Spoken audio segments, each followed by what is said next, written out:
við höfum verið hérna, undanfarnar vikur annars lagið með eiginlega svona auka skúffu eða kafla við rauðaborðið sem að ég kalla rauðaþráðinn. Það fæ fólk hingað til þess að velta fyrir sér og okkur stöðu stéttabaráttunnar vinstrisins sósíalismans í okkar heimshluta og náttúrulega sérstaklega hér á Íslandi. Og hann hingað komið núna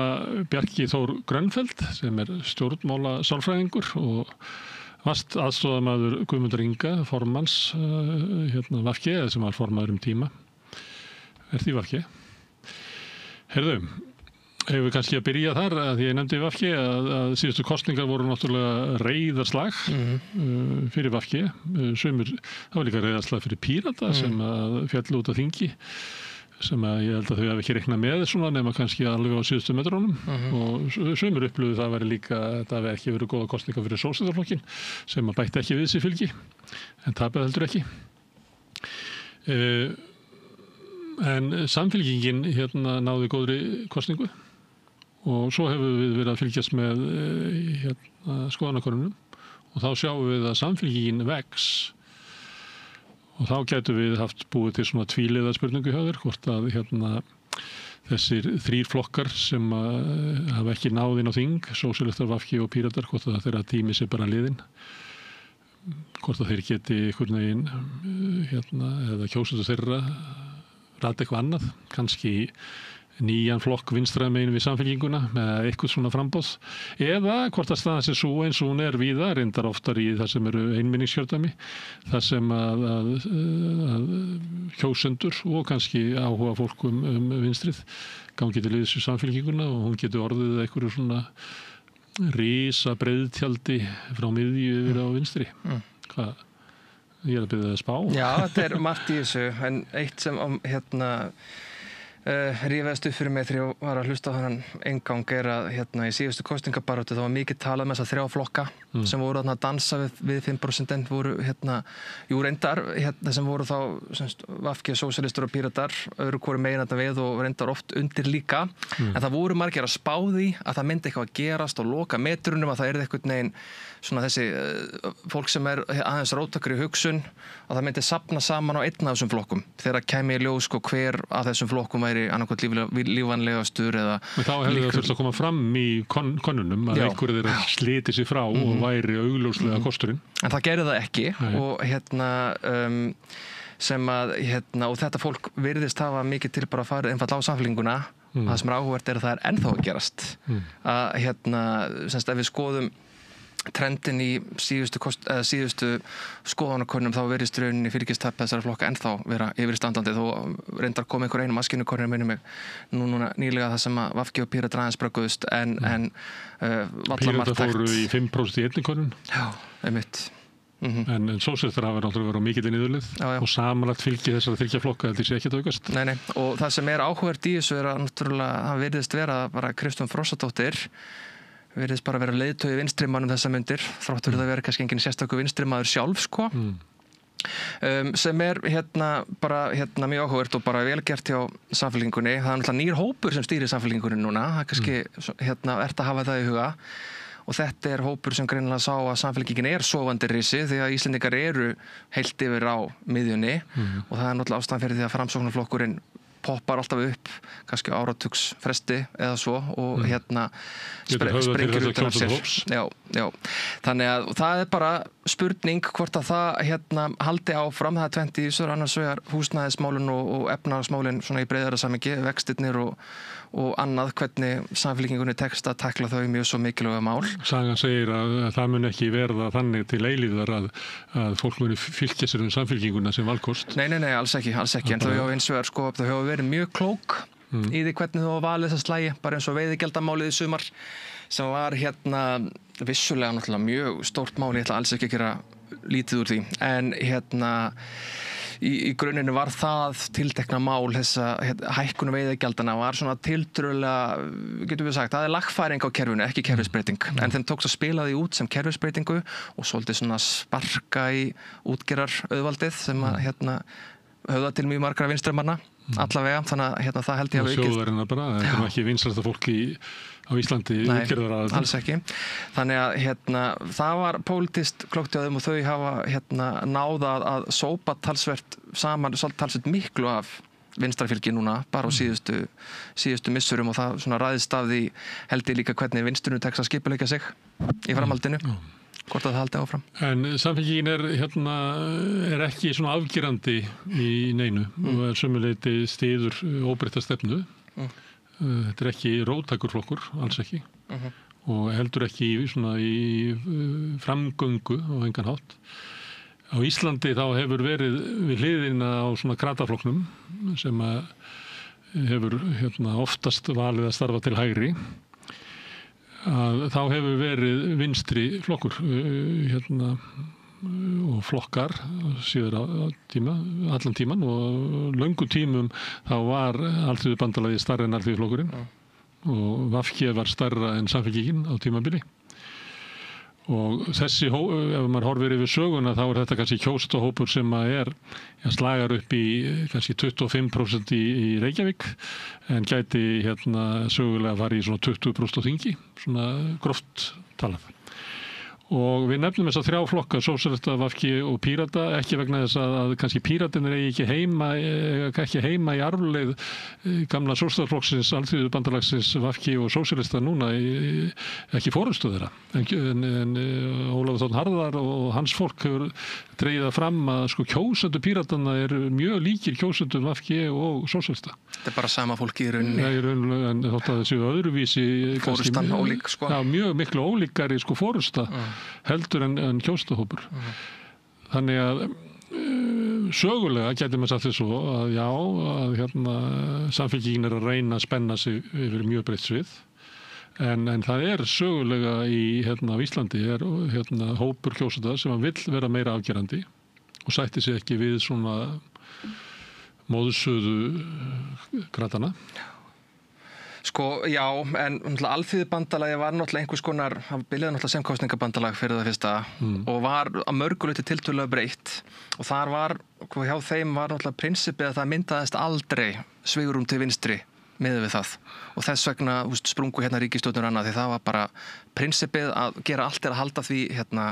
þeim flokki að því bandalagi saman þó að hann vissulega verið svona róttækari vinstri selur þar við hliðina á sem náðu aldrei sérstökum árangri en akkurat núna þá eru náttúrulega algjör tómarúm til vinstri við Samfylkinguna svona á stóra sviðinu að minnsta kosti og kannski svona á allra næstu mánuðum og kannski mögulega misserum en ég held að það sé það ætti náttúrulega að vera dauðafærið fyrir vinstri til að skipuleggja sig í kringum þetta myndi ég halda en það verður samt alltaf að horfa á þetta því að við verðum alltaf að hugsa út frá skipulagningu og þú getur bara tekist á við eitt stórt verkefni held ég einu í svona litlu samfélagi eins og við erum og næsta verkefni er náttúrulega sveitarstjórnarkosningar 26 og þar held ég að sé gríðarlega mikilvægt að þessir 3 flokkar pluss mögulega fleiri með koma sér saman það að mynda einhvers konar félagshyggjulista í sem flestum sveitarfélögum það munar það þegar að svona flokkar detta út og bara til dæmis staða í kraganum í kringum Reykjavík þá datt VG út 18 og svo endanlega 22 fyrir utan sameiginlegt framboð í Garðabæ VG datt út í Kópavogi og Hafnarfirði sem að öllu líkindum verður ekki að því sameiginlega framboði áfram því að ég reikna með því að Samfylkingin ætla að nota byrinn sem að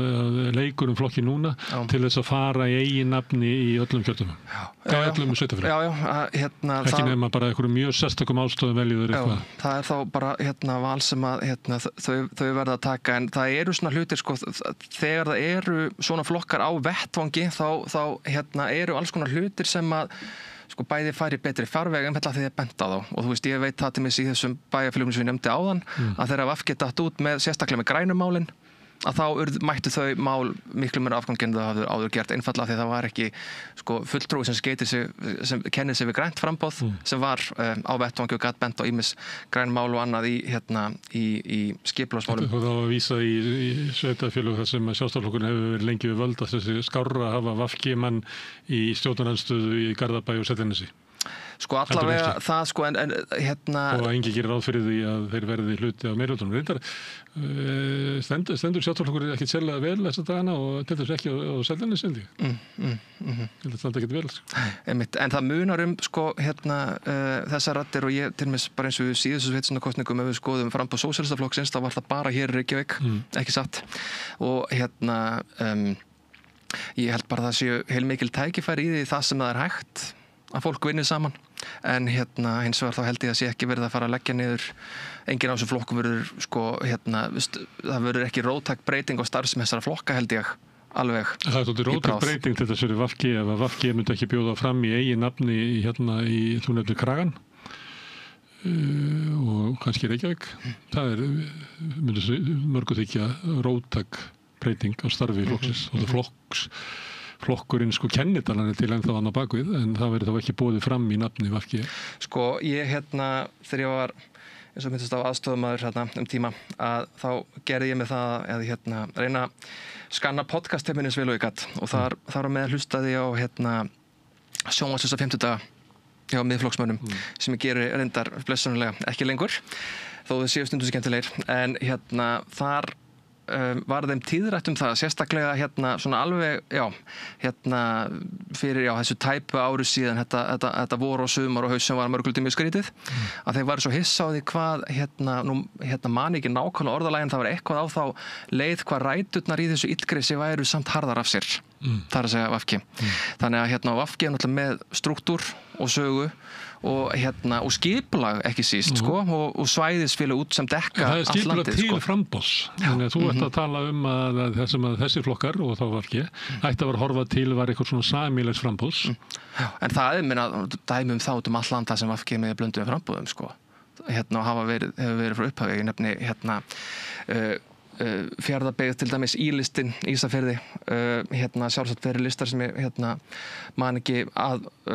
eftir afhverjað núna en það er náttúrulega bara fólk verður náttúrulega bara að meta þá hverjum stað fyrir sig hvað er vænlegastur árangurs það verður alveg klárlega að verða VG framboð víða land sko engu að síður en þar sem að aðstæður eru hagkvæmar held ég að ætti að skoða það því að það hérna þessir þrír flokkar eiga nú ýmislegt sameiginlegt og hérna náttúrulega flokkarnir eiga kannski ekki svo mikið sameiginlegt það eru kjósendur sem eiga sameiginlegt þannig að það eru eins og flokkarnir hverjum sig sko hérna standi sér illa í því að þjóna sínu kjósendum ef að það er markmiðið að forysta í flokkum eigi að þjóna kjósendum sínum svo vel að atkvæði þeirra nýtist sem allra best Já, en svo náttúrulega við horfum til Norðurlanda þá er skipulagið þar við sjálfum sér ekkert ólíkt því sem er komið upp núna bara munurinn er að þar er þröskuldurinn og þing lægri þannig að þú veist eins og í Noregi og Danmörku er hérna svona eru flokkar sem eru svona mjög líkir VG, Sósíalíska Fólkapartí og oft tveir flokkar sem eru á þingi og hérna og svo þú veist Enhedslisten og Rött sem eru svona talsveit hérna sem eru þóttið vinstri við þann flokk sko hérna en bara það eru svona nokkri bara svona harðir raunveruleikinn á milli þessar land það er ólíkur þessu leitun til að stjórnmálakerfið er ekki eins segjanlegt hér eða öllu heldur sem sagt ber niður minni flokka meira heldur en á þessum löndum þannig að það er spurning hvort að það er lýðræðislegra kerfið á Norðurlöndum heldur hér Já, mér finnst þessi 5% þröskuldur til vandræða með stann of hár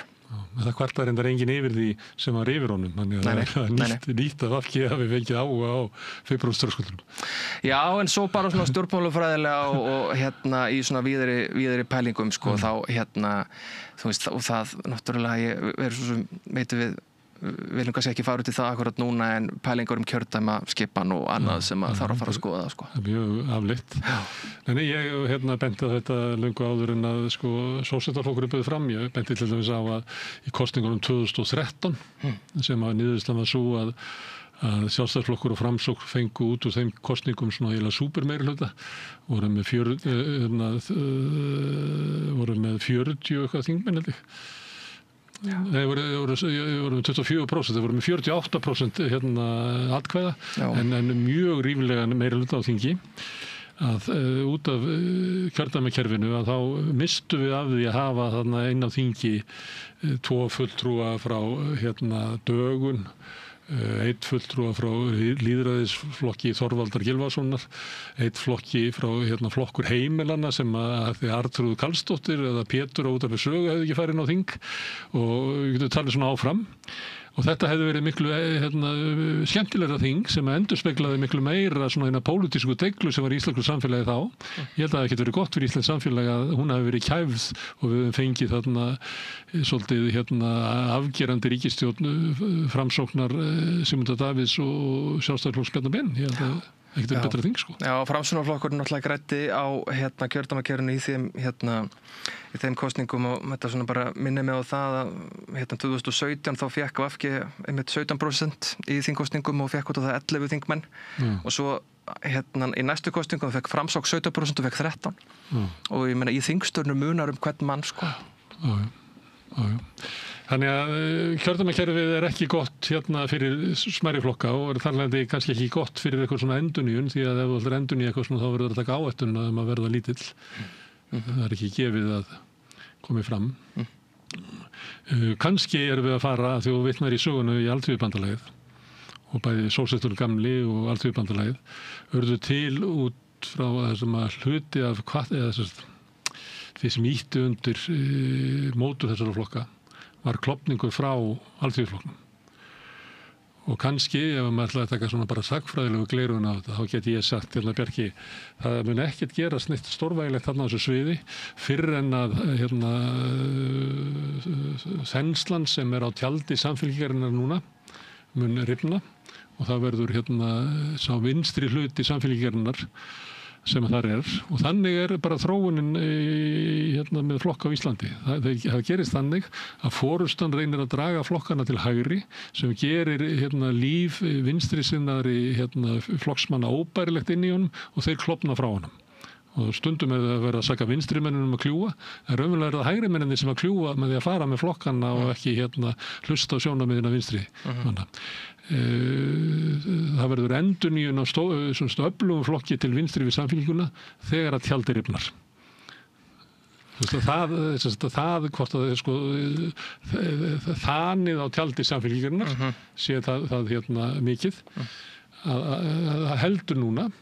og þú bendir á það að í konunum á sjá að það er ennþá bara þeir sem að yfirgáfu þessa 3 flokka að þeir eru virðast bara að vera í samfélkingunni og ekki er það flokki fólksins sem er ekki að skora hátt í konunum. Já, ég held líka að þetta veltur á því svona þegar róttæka þeirra svona rikið sestaðins af því að vinstir þarf náttúrulega líka að hafa einhvers konar akkir í miðjunni og millistéttinni og það er sem samfélkingin hefur núna og VG hafði líka lengi að það er sá tími er ekki ennþá alveg kominn og það er ennþá bara svo margir óvissu þættir í þessu eins og með ríkisstjórnina því að ríkisstjórnin er að mörgu leyti samfélkingin og hennar samstarfsfólki Viðreisn og flokki fólksins þau eru svolítið endurhugsa leikinn þau haga sér svolítið öðruvísi ólíkt fyrri ríkisstjórnum og það er svona alls konar bæði áfæramunur og efnismunur sem að verður bara áhugavert að fylgjast með hvernig vindur fram þegar sérstaklega eftir næstu sveitarstjórnarkosningar það er svo margt sem þú bendir á að Sjálfstæðisflokkurinn sé í vondur stöðu í stórum sveitafélögum á höfuðborgarsvæðinu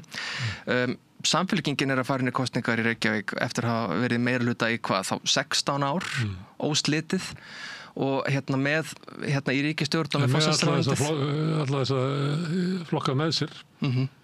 Já, en ekki samfellt alla, Þannig að ég var bara, að því ég sá að þá kom könnun úr Reykjavík í dag að þá er einhvern veginn eini flokkurinn sem að mér sýnir svona fljótt á litið vera að græða á meirihlutarslitunum er Viðreisn. Þau eru að hækka, nokkuð skarpt. Og sem er líklega vegna þess að Viðreisn er á góðri siglingu í landsmálunum og eru bara, maður býður eftir í einhvern veginn haust gerist að þeir mælist stærri en Sjálfstæðisflokkurinn. Já. Ég held að það getur bara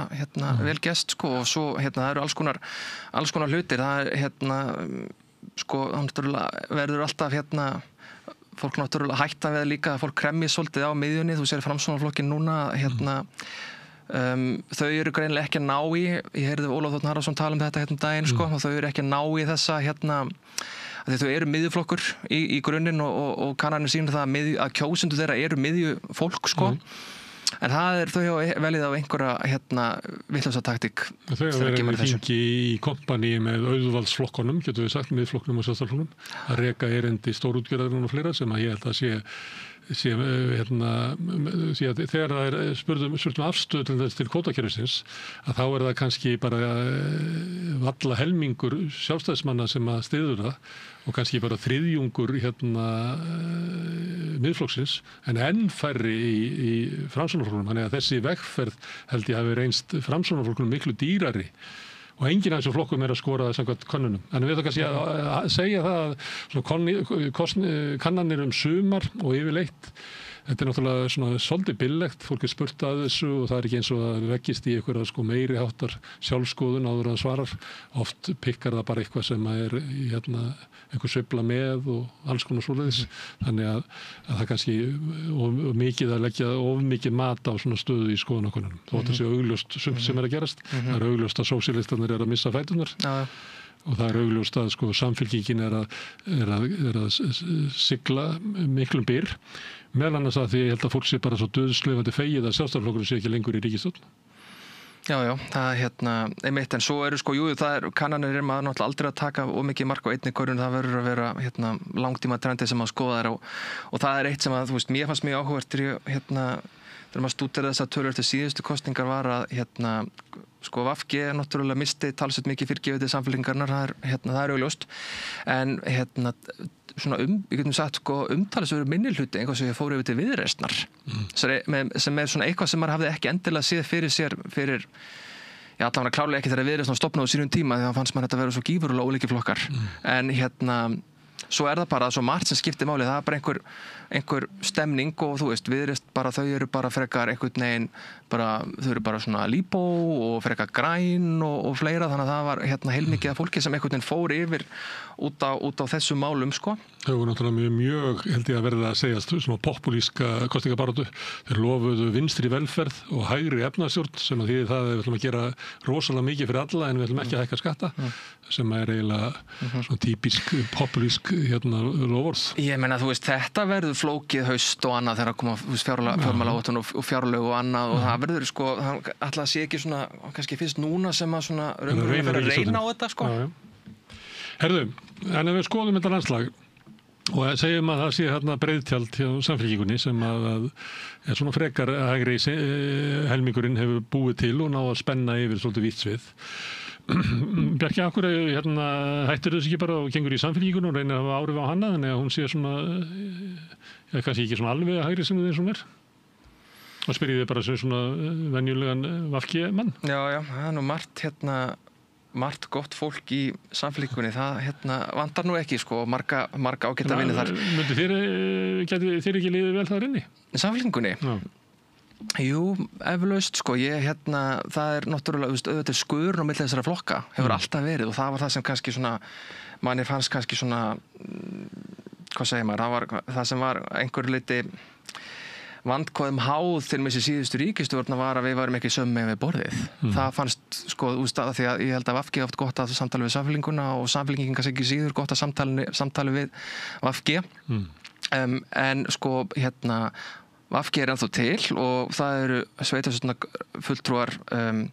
víðum land og það bara fólk sem að best fyrir sínu samfélagi okkur einasta degi, algjörlega frábært fólk og stefnan hún stendur ennþá fyrir sínu þó að allt sé vissulega til endurskoðunar en svona á þessum tíma það áhersla á umhverfismál sem ég sakna hjá þessari ríkisstjórn hefði viljað sjá þau liggja meira á þeirri hliðinni og svo bara auðvitað fá þau að sanna sig, ég meina svo kannski bara getur vel verið að Samfylkingin uppfylli sinn upphaflega tilgang sem var að vera sameiningarafl vinstrisins, það bara en það verður bara þá að ráðast síðar á kjörtímabilinu en nei, veistu það, ég held svona þegar fram í sækir að hlutirnir þeir lenda nú sagan er oft sagan er besta fordæmið og það hefur alltaf verið flokkur til vinstri við sósíaldemókrataflokkinn og ég held að verði það aftur og Þú ætlar að bíða út á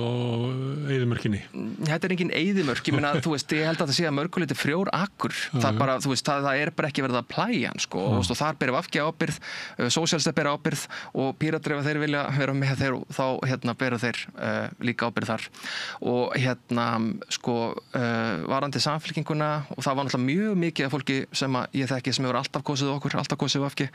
sem kaus samfylkinguna í þetta skipti og ég nú alltaf var hann að taka svona stikkprúfu á þeim, sko, hvort þau séu ennþá sátt, sko, sumur eru ennþá sáttir og svona aðrir fannir að ókýrast, sko, en svo bara hefur mér alltaf fundið svo gaman í VG að ég bara ekki á neitt leið þaðan, sko. Já, það náttúrulega hluti af pólitísku starfi að fólk tengist bara í starfinu og fleira og það kostur, en það líka galli að það verður svona erfiðar að láta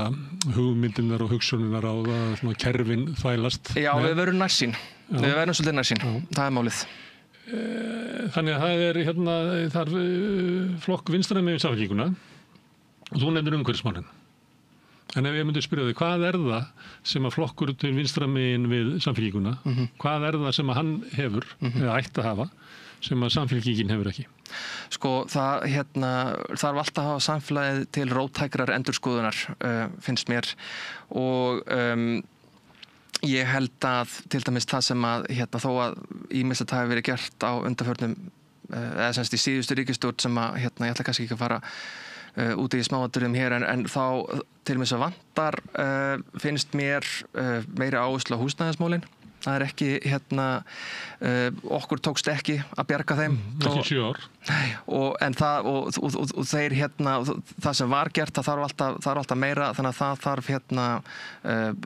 róttækari sín þar, eitthvað sem að, og svona efnahagspólitík sem að stendur, sem að svona raunverulega skorar ójöfnuðin, skorar hann á hólm og það finnst mér vanta í þessari ríkisstjórn. Allavega, sko, jafnvel bara, sko, þú veist, í einstökum málum jafnvel, sko, þú veist, við getum talað bara til dæmis jarðakaup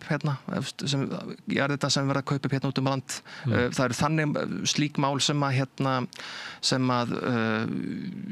mér finnst þurfa að alltaf sífellt að klukka á hugað. Sem að Samfylkingunni ekki treystandi yfir. Já, ekki treystandi. Ég ekki að segja að ég með einhverjum áfellisdómi, en það bara kjósatahópur sem bara mun hægri sinnaðri heldur en sá hópur sem hefur staðsett sig vinstra megin við krattana hingað til. Já. Og svo sömuleyti íslensku krattarnir hafa líka voru lengst að miklu hægri sinnaðri heldur en krattarnir á Norðurlöndum. Já. Og það var náttúrulega að hluta til vegna þess að vinstri armurinn þeirra var í öðru flokki, því að vinstri armurinn hér var sterkari og þess vegna hinn íslenska kratahefð mjög hægrisinnuð. Ég meina Svavar Gestsson, því ég las ævisögu hans nú daginn, hann segir í bókinni sinni hreint út sagt að Alþýðubandalagið hafi rauninni verið í sama hlutverki og sósíaldemókrataflokkarnir á Norðurlöndum og átt mjög margt sameiginlegt með þeim nema í utanríkismálum, það sem kemur inn andstæðan við NATO sem af svona sér íslenskum ástæðum, en að öðru leyti þá hafi þetta verið svona burðarflokkurinn sem hafi tekið nú fullt af sósíaldemókratum sem væri þá sósíaldemókratar á Norðurlöndunum, sko. Og með líka í gegnum ítök sín í verkefnishreyfingunni þar sem voru kannski fórusta sem tengdist Alþýðubandalaginu og gamla sósíaldemókrataflokknum sem náði kannski fram miklu meiri breytingum heldur en krattarnir svona þegar leið á öldina svona upp úr 1950 getum við sagt. Þá Alþýðubandalagið og sá armur mikið fórustuafl í verkefnishreyfingunni. Þannig ég var að vísa til þessa vegna þess að sko íslenska kratahefð, hún mjög hægrisinnuð. Þannig að þegar hægri krattarnir hafa náð völdum í Samfylkingunni, þá má búast við að hún verði að því að þú segir sko við hliðina á sósíaldemókrataflokknum, mér fannst ég þurfa eiginlega að benda á það að íslenski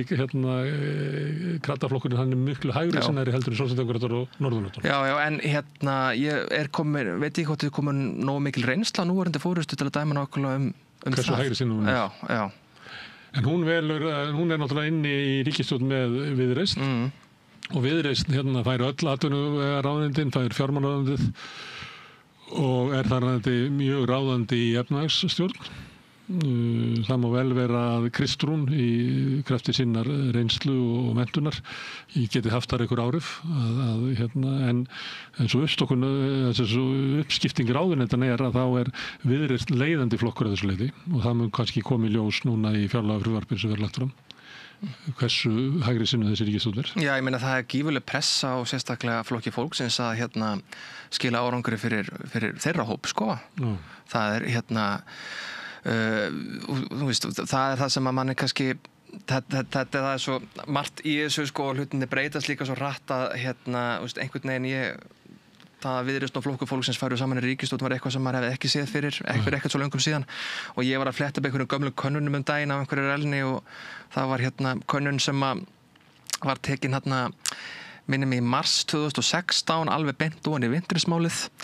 og þar maldist VG mann rétt með 8% og Pírata með 42% og svo kosið í lok september sama ár og þá eiginlega rúmlega tvöfaldaði VG fylgi sitt og Píratar held ég fóru niður 2/3 af þessu fylgi þannig að það nú svo svo margt sem að breytist svo hratt í þessu. Já, bæði breytist hluti hratt og svo það líka þetta sem ég var að vísa áðan í að fólk svarar könnunum náttúrulega svona með öðru hugafari að þeirra fyrir að nálgast kosningarnar þá fyrir fólk svona betur með atkvæðið sitt og svona tekur svona ígrundaðra val og það held ég hafi bitnað á Pírötunum að svona fyrirfram hefði eitthvað getað spáð í að vintrismáli væri eiginlega það besta sem hefði komið fyrir Píratana í háflugi að því að það var svona hneykslismál sem að Píratanir höfðu verið að voru svona andspillingarflokkurinn að þetta ætti að vera mál sem myndi hjálpa þeim að landa þessu kosningasigri en það var það ekki. Þegar áreyndi þá var kjósendur ánægðir með þá í stjórnarandstöðu og sögðust alltaf kjósa þá í könnunum en þegar fóru að líða kosningum að þá var það ekki alveg til að greiða atkvæði til þess að þeir væru inn í stjórn. Þannig ég held að það vil spilað inn í. Á meðan að VG var á þessu tíma mjög stjórntækur flokkur eða má nota það hugtak sem hræðilega orð sem eiginlega búið til í Stakstinu og Morgunblaðsins sem maður á eiginlega ekki að nota. Herðu, en það róttækari flokkur við hliðina á Krataflokknum, umhverfismál, meira afgerandi efnaðarstefna fyrir allan almenning sem þá sósíalisminn og það umhverfismálin og svo það líklega sem VG maður myndur nefna kvenfrelsismál og önnur slík mál. Já, og og fjórða stoðin eins og Drífa sagði þegar hún var að tala var friðarmál en þau gleymdust einhvern veginn hjá öllum og eru ennþá gleymd. Já, sko, það bara held ég svona vandi á Íslandi almennt að áhugi á utanríkismálum ekki mikill. Hann kemur í kipum og þá fókusur mjög mikið á einstaka mál. Þannig að bara því miður, ég meina VG náttúrulega skar sig alltaf úr í þessu og var að tala um NATO og friðarmál og annað slíkt á tímum það sem var bara nákvæmlega 0 hlustunarskilyrði fyrir því annars staðar í samfélaginu þannig að þannig að það hefði vissulega það alltaf tilefni til þess að minna á friðarmálin en varðandi kvenfrelsið þá klárlega feminismin og það var nú kannski hluti af svona strúktúral vanda vinstrisinns eða miðvinstrisinns að ef þú brýtur kannanir niður eftir kyni þá VG með bara hreint ágætisfylgi á meðal kvenna nánast ekki neitt á meðal kalla, eða mjög lítið og svo hjá sósíalistaflokknum snýst þetta við að vinstri kallar kjósa sósíalistaflokkin í meira mæli heldur en ég ekki sé þetta í könnunum. Ég sé bara þetta núna því ég fylgdist með síðustu könnun að sósíalistaflokkurinn hefur tapað 2/3 af kvenfylgi sínu en bara helmingnum af kallfylgi sínu. Ég er ekki búin að skoða þetta skal við ekki það á nýjustu könnunum en þetta var svona mjög lengi að þarna var svona afgerandi kynjaklopningur Það er náttúrulega miðflokkurinn var kallaflokkur og VG var alltaf kvennaflokkur. Það voru þessar tvær andstæður sem maður er mest áberandi Já, en í Bretlandi verið að stofna nýjan flokk til vinstri megin við verkamannaflokkin. Já, flokkurinn þinn. Já. Að því nefndir utanríkismálin, að sumuleyti held ég að hvað við segja, mómentið í stofnun hans tengist Gaza. Það svolítið, spilar stóra rullu. Flokkurinn hefði ekki orðið til bara út af því, en það að hann nái svona flugi og það sé þessi mikli vilji á að búa til eitthvað afl til vinstra megin við verkamannaflokkin, ég held að Gaza skiptir bara töluvert miklu máli í því. Heldur að þær aðstæður séu ekki á Íslandi? Sko, mögulega, það náttúrulega þetta Við nefnum Gaza í tengslu við friðarmálin. Já. Nei, ég meina, þjóðamörð og Gaza, þetta náttúrulega bara, þetta bara eitt stærsti geopolítiski viðburður okkar bara seinni tíma. Men þetta, ég svo sem man ekki svo langt en ég gerir ráð fyrir þetta sé sko bara hafi sambarleg áhrif á pólitíkina og Víetnamstríðið á sínum tíma. Þetta sko farin að hafa virkilega áhrif á innanlandspólitík mjög margra landa. Ef þú skoðar niðurstöðu síðustu alþingiskosninga þá kannski veit maður ekki alveg hversu skýrt það skilaði sér hér, en það náttúrulega hreyfing í kringum þetta sko, mjög mikil eðlilega og bara sem betur fer sko. En hún hefur svo sem virðist ekki eiga sinni þess að pólitískt heimili sko, þannig lagað. Og það sé ekki það mikil óánægja með ríkisstjórnina í þessum málum? Sko, það verði til dæmis, ég nefndi áðan að tjaldi rofni inn í samfélkingunni. Þetta svona dæmi mál sem að gæti valdið því. Það verður óbærilegt fyrir vinstri hluta samfélkingarinnar að vera í flokki sem með svona deiga afstöðu til mesta glæp þessar aldar. Já, það gæti alveg komið til þess. Já. Umhverfismál, þú nefnir það. Einhver gæti sagt þess og Bjarki, ef þú hefur á að búa til flokk sem að leggur áherslu á umhverfismál, þá myndi ég gera það að láta bara vera umhverfismál. Sleppa sósíalismanum, sleppa kvenfrelsinu og sleppa friðarmálunum og hafa þannig að búa til svona breiða samstöðu þar sem hún nærið langt út fyrir fyrrum kjósendahóp VG. Þá getur mögulega orðið til umhverfisflokkur ef þú telur að það sé vara sem að kjósendunir hefðu áhuga á að kjósa. Sko, Þetta kemur reglulega til umræðu, held ég. Já, sko, ég myndi vara við slíkum áformum út af því að það sem sker umhverfismálin út frá mörgum öðrum málaflokkum allan ef þú skoðar þessar kannanir og ég teka skipt fram, ég veist ekki þegar skipuleika stjórnmálabaráttu kringum kannanir en það má líta til þeirra að þessi málaflokkur flakkar mig mikið í vægi hversu mikilvægur er gagnvart fólki og skoða meðaltölin 2016 og 17 þá var þetta fólki mjög ofarlega í huga. Það fór saman við gott gengi VG í þeim kosningum og 21 líka. En 24 þá hrynur þessi málaflokkur niður í mikilvægi fólks því miður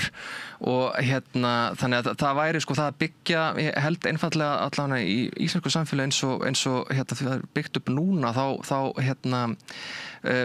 held ég að það þurfi fleiri stóðir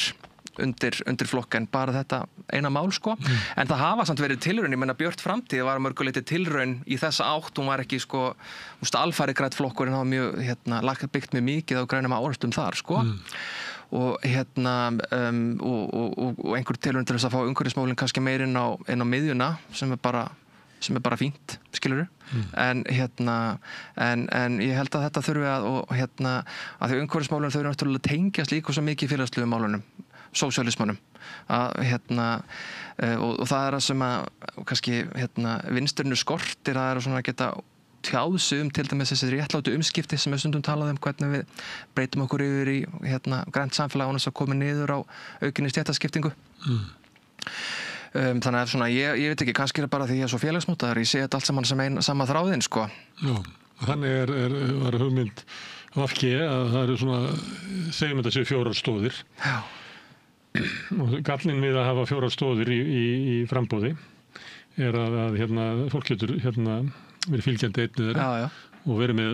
einhver svona óþol gagnvart öðrum, það sé ekki eitthvað eða ekki fundist að vera eins mikilvægt og út úr þessu verður svona einhver málamiðlun við einhvern borð og það er búið til stefnuskrá sem að ég segi stundum að líti út eins og matseðil á kínverskum veitingastað, þannig svo langur að maður er eiginlega búin að missa matalistina þegar maður er að renna yfir hann og það er einhvern veginn á að það er allt fyrir alla á meðan að flokkar sem að leggja fram matseðil dagsins flokkur fólksins 450 krónur skatta og skerðingalust, það var bara í matinn. Viðreisn, allt fyrir alla og ekki að innheimta neina skatta. Það var tilbúið þeirra. Og meðan að flokkar eins og svona VG og svona sem ætla að ná að halda þessu öllu saman koma oft með svona... Já, duglega stelpan í bekknum, sko, mætir... Já, einhvern veginn byrjar þetta hljóma, er þetta flokkur fyrir sem að bara að gera allt rétt, er þetta sá flokkur, og meðan að það eru eins og þú nefnir húsnæðismálin og fleira sem eru mál sem að bara brenna á fólki. Manni finnst svona einhver leiti þessi tónn í nýja flokknum hans Corbyn og hennar Sultana og líka í New York hjá demokratum sem eiginlega áherslur á það að samfélagið sé bara affordable, sem myndu það segja í Bandaríkjunum, að samfélagið sé mótað að það sé bara gott fyrir okkur að lifa venjulegt fólk, að við séum með sæmileg laun og öruggt húsnæði og eigum fyrir mat og ef séum laus bara við þennan afkomu kvíða og þessar áhyggjur sem að þjaka okkur að þá mun það bara liftast af herðum okkar og ég get bara sagt að það verður stórkostlegt samfélag út úr því. Það verður stórkostlegt samfélag ef við losum kannski helmingin af fólki sem að upplifir það að lifi bara inn í einhverju verbúð Þorsteins Má, það sem að ræður allt og allt á að vera hér til þess að þjóna fyrirtækjunum, þannig að þau hafi það sem allra best og þau stjórna öllu viðskiptaráð og SA, ef okkur tekst að komast út úr þessu, að þá mun rísa upp gott samfélag.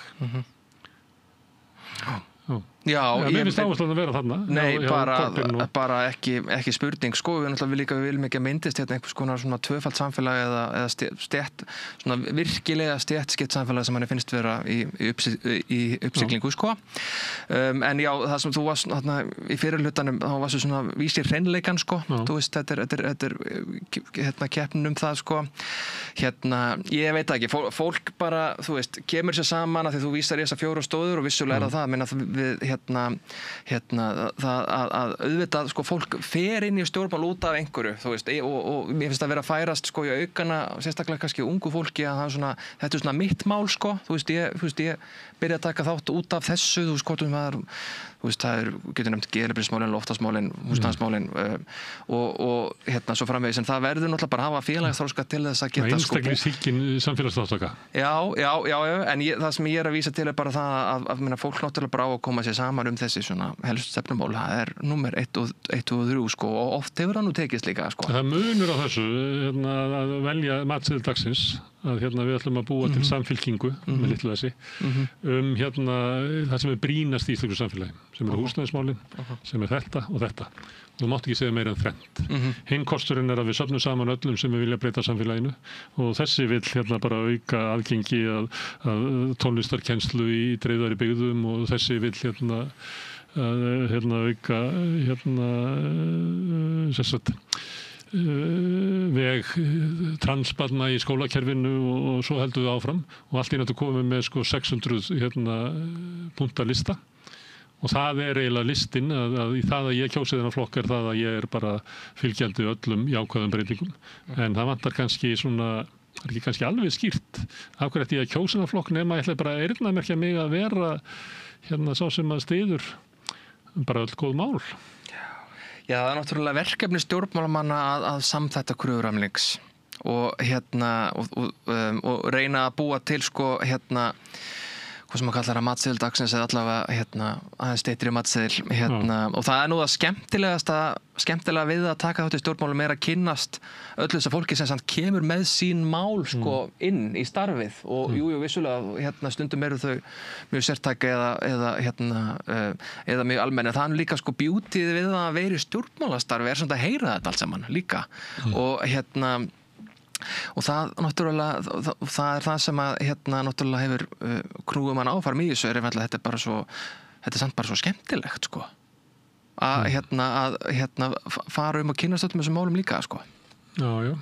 kannski segjum að þú værir inn í landsfundi Sjálfstæðisflokksins þegar hann var hvað stæðstur og það eru samþykktar svona aðgerðir þetta er valdaflokkurinn og það er bara mjög líklegt að hann náði því í gegn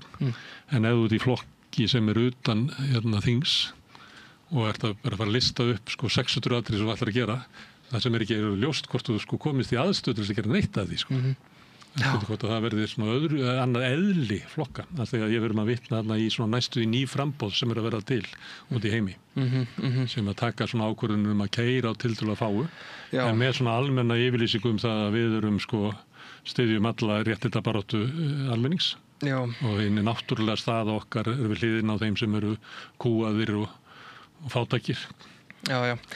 En ég meina þessi nýju framboð þau náttúrulega samt sem áður byggja á ákveðnum grunni, ég meina það hefur verið vinstrivæðingur í verkamannaflokknum í Bretlandi mjög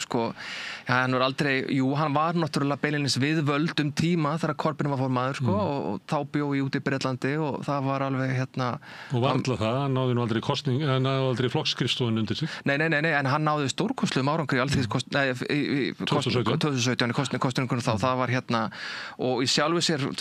2019, ég nú ekki meiri tölundar á taktir, þá fekk hann samt gott fylgi þótt hann hafi ekki þótt hann hafi náttúrulega aldrei unnið meirihluta út á þetta kerfi já, ég veit það ekki, ég reyna aðeins að fylgjast með berskum stjórnmálum og það svona ýmislegt sem velta því upp núna hvort að það sé að verða fjölflokkakerfi þar þráttur það búið við kerfi sem hanna til þess að séu bara tveir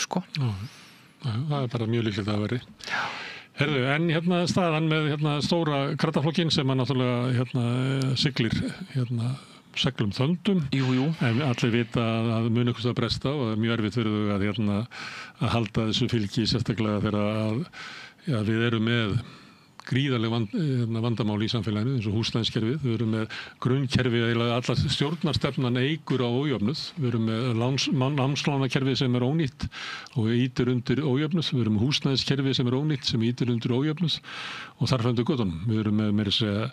eftirlaunakerfi og annað slíkt sem framlengir stéttaskiptingu vinnumarkaðarins út í óendanlega. Þannig við erum með mörg svona kerfi sem stjórnvöld eru að keyra áfram sem eru ekki að færa okkur nær jöfnuði og réttlæti í samfélaginu heldur þvert á móti og þá er það spurningu hvort það sé vilji og geta hjá samfélkingunni að sveigja braut, við getum efast það en það þarf líka að vera vilji meðal samstarfsflokkana og óvíst hvort það verði. Hinum megin þá við getum verið gáðir báðir tveir og sagt sem svo að innan 10 ára verður komin flokkur vinstra megin við samfélkinguna, það er bara óhjákvæmilegt, bara sagan segir okkur það verði. Þú segir að menn verði að velja sig svona verkefni, framundan er sveitarstjórnarkosningarnar. Ég geti sagt sér svo eftir að hafa hlustað á þig þar sem þú segir að VG hafi sterkast stöðu víða í frambúðum í sveitarfélögum og geti sagt, og þú talar mikilvægi þess að VG þessu verðmætt inn í VG að þá eru líkur á því að þessi flokkar, Sósíalistaflokkurinn undir nýrri forystu, VG og ég veit ekki með Pírata, það er svolítið erfiðar að sjá fyrir sér hver það er sem að draga vagnin beint þar, hver hefur svona tekið að sér að leiða einhver svona endurreist Pírata þeir hafa sést minnst að þessum flokkum ég bara sé það ekki hver það er að líkurnar eru svolítið mestar á því að allir þessir hópar fari að reyna að tryggja framtíðalíf sitt í kosningunum. Þannig að VG fer fram til þess að tryggja það að VG haldi áfram, sósíalistarnir að bjarga sér einhvern veginn á sinni kennintölu, kannski píratarnir, þannig að skilyrðin fram að sveitarstjórnarkosningum sem einhver geti sagt að væri kannski kjörinn til þess að mynda samstöðu tiltölulega fá málefni sem kannski betra að gera í sveitarstjórnum heldur en í þingkosningum að vegna löngunar flokksbatteríana til þess að þau komi sterkt út að það vinnir raunverulega gegn því sem kannski vilji stærsta hluta kjósenda þessar flokka að þannig verði til ykkur bara þokkalegur valkostur fyrir mig. Þannig að þú ert að meina ef að verða bæði sjálfstæð frambúð og blöndu frambúð og VG standað uppi kannski með 10 fulltrúa og sósíalistar 2 og píratar einhverja. Hef ég endurreist gömlu fyrirstofnununa? Ég held að Svandís hafi sagt að það sé bara ákvörðun fólks í hverju sveitarfélagi, hvernig það býður fram. Og þar býst ég við í öllum sveitarfélögum sé ákveðin vilji til þess að VG bjóði sig fram. Það sé svona úrslita stund hjá okkur. Þannig að það sé það löngunin til þess að viðhalda VG að hún vinnur gegn lönguninni til þess að búa til breiðari samstöðu vinstra megin við samfélaginu. Já, ég meina þú veist, það er bara VG þarf bara að gera upp þessu eins og hinir flokkarnir bjóðu upp í dansa eða ekki það nú ennþá talsverður tími sko eftir og sko bara eins og ég segi sko ég vil ekki nálgast þetta of mikið út frá sílóunum og mér finnst einhvern veginn þessi sýn sem að þú sko leggur upp með að að kannski í framtíðinni þá muni þetta leiða það af sér að flokkar taka einhverjar ákvarðanir sem að byggja á einhverju sem að eru hæpnar forsendur. Ég sé þetta ekki alveg þannig, ég sé þetta bara þannig að þú veist ábyrgðin okkar að það sé sko félagshyggju fólk í sveitarstjórnum út sko, sem víðast og þú veist þar með ég samfélgingarmaður með litlu essi og þú veist það finnst mér vera verkefni akkurat núna og mér fannst hún Drífa Snædal orða þetta ágætlega að gagnvart næstu alþingiskosningum þá eru við eiginlega ekki einu svona komin á byrjunarreit sko. Nei. Og það eitt sem að ég ætla að spyrja það út í af því að þú nú stjórnmála sálfræðingur. Það eru mikil vonbrigði inn í VG og ég held að það eru mjög vonbrigði inn í Sjálfstæðisflokknum. Ég held að fleiri 100 manns sagt svo úr flokknum og þú þekkir það og voru átök þar og sem hafa leitt til þess að flokkurinn bara koma ný könnun í dag þess að bendir til þess að sko fylgið í Reykjavík sé að hrynja. Þannig það er mikil vonbrigði og það er ekki gott veganesti að smíða eitthvað úr að komi allir að borðinu með sín sárindi og vonbrigði að til hvers ætti ég að leggja enn eina ferðina við að byggja eitthvað upp sem að gæti orðið eitthvað ef þetta endar allt í einhverjum sko deilum og uppgjöf. Sko kannski kannski fyrst að nefna það að náttúrulega stjórnmála umhverfið náttúrulega breytast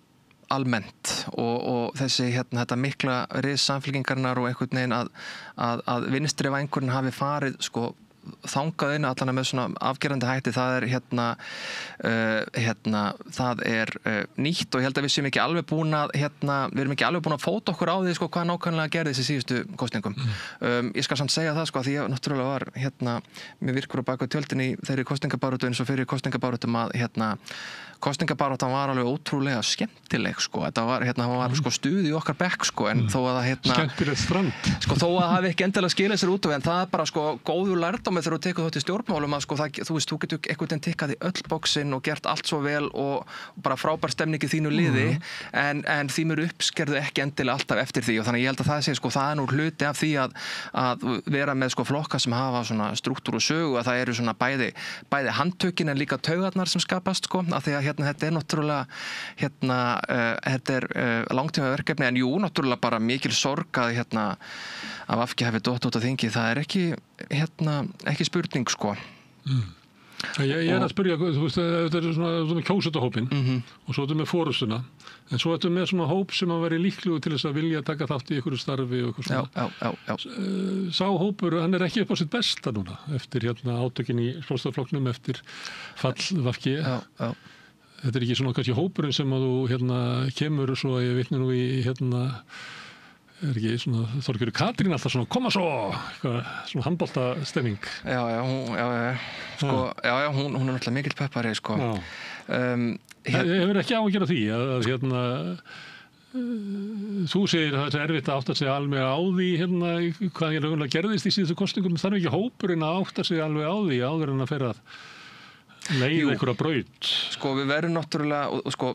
stjórnmálaflokkar þeir verða alltaf líka að vera að sækja nýtt fólk sko og það er sko vissulega rétt eins og þú bendir á að það er erfitt þegar stemningin er ekki góð sko en þetta er eitthvað svona svo þarf maður einhvern að finna eitthvað jafnbæði þegar ég er algjörlega sammála því að þetta þarf að fara fram með einhver naflaskoðun og endurskoðun og sjálfskoðun og annað en það er eins og ekkert endilega mjög heitlandi að lappin í hóp sem í það bara það er ekkert mjög sexy sko þannig að þetta er einhvern veginn það er bara ábyrgð bara okkar sem erum þá í þessum flokkum að búa til einhverja stemningu og jákvætt andrúmsloft og ég verð nú að reyndar að segja það sko að á þeim VG samkomum sem ég hef sótt síðan frá kosningum að það hefur verið sko og það hefur verið það er að komin nýtt fólk til dæmis í VG og það var meira þess að áður en þessi átök í Sósíalistaflokknum byrjuðu þannig að Já, ég veit ekki, þú veist, og það segir mér bara að, þú veist, það sko, þrátt fyrir allt þarna áhugi úti á einhverju skipulagi og einhverju geimi og þú veist, það oft talað með þessi 3 flokkar þarna þegar ég hafa fengið 9% og sem að séu ekki á sem að það að segja að eigi sér ekki fulltrú á þingi. Þessi tala öllu jafna í íslensku samfélagi hærri. Ég held að sé þannig að þú vísar í það að þegar fór að líða kosningum á ljóst að enginn þessara flokka væri örugur inni, þá flaug yfir höfðunum á þeim töluverður hópur atkvæða sem fór eitthvað allt annað. Já. Þannig að og það sýndi sér bæði í könnunum fyrir og eftir kosningarnar að þetta var kannski svona í kringu kosningarnar voru þetta svona 13% sem hefðu viljað einhvern flokk vinstra megin við Samfylkinguna. Já, ég meina sko það bara það maður verður svolítið að setja hausinn sko undir sig út af því að ég meina ég veit að SV í Noregi, Sósíalist eða SV líklega hefur verið á smá flugi núna undanfarið í konunum, þannig að sko vinstrið sko það einhvern veginn sko ég hef trú á því að þetta muni koma og þessi mál muni fara einhvern veginn og kannski hreinlega bara verður sá farvegur VG, skilurðu, bara punktur og og flokkurinn nær reisa sig við eða það verður eitthvað víðara annarkvort. En eins og segi, ég svolítið að hugsa sveitarstjórnarkosningar núna bara hvernig kemst félagshyggju fólk til áhrifa. Má ég spyrja að einu svona auka? Maður heyrði það kannski mest svona frá hægri að VG hefði tapað og Píratar hefði tapað að þetta væri woke flokkarnir. Að woke væri bara að fara út tísku og þeir hefðu bara, eins og sagt á ensku, investerað og mikið í woke. Hvað segirðu við þessari gagnrýni? Sko ég segi það, mér finnst þetta fyrstulega mjög áhugavert af því að þeir geta búið til einhverja strámenn sko úr þessu en einn af hópunum sem við töpuðum var fólk sem leggur með áherslu á þessi mál. Ég meina þú veist tölurnar tala sínu máli að við mistum frá okkur fólk sem fannst við ekki vera að standa okkur í þessum málum og það fólk fór yfir bara á alla þessa sko það fór yfir á Viðreisn, það fór yfir á Samfylkinguna, það fór yfir á Pírata mögulega einhverjir frá Sósíalista, ég veit það ekki, þannig að þessi svona sko það sem hefur verið kallað sjálfsmyndar stjórnmál, þetta bara áhugavert, ég held að því að þetta svona, ég held að VG hafi frekar einhvern veginn svona kramist í þeirri umræðu því það var þrýstingur frá báðum hliðum þar í tengslu við þetta ríkisstjórnarsamstarf að við værum bæði allt of lin og allt of hörð. Telur þetta sé mál til sundrungar innan vinstrisins sem ég líka haldið fram að sjálfsmyndarstjórnmálinn sundri vinstrinu og það svona Sara Wegenknecht í Þýskalandi sem tek sem dæmi sem svona tilraun til þess að búa til vinstriflokk sem að reynir að þvo sig þetta af sér. Sólveig Anna talar svolítið á þessum nótum. Sumir inn í nýjum stjórnum Sjálfstæðisflokksins að vanti eiginlega svona vinstriflokk sem að er bara anti-woke. Ég meina Keir Starmer að reyna þetta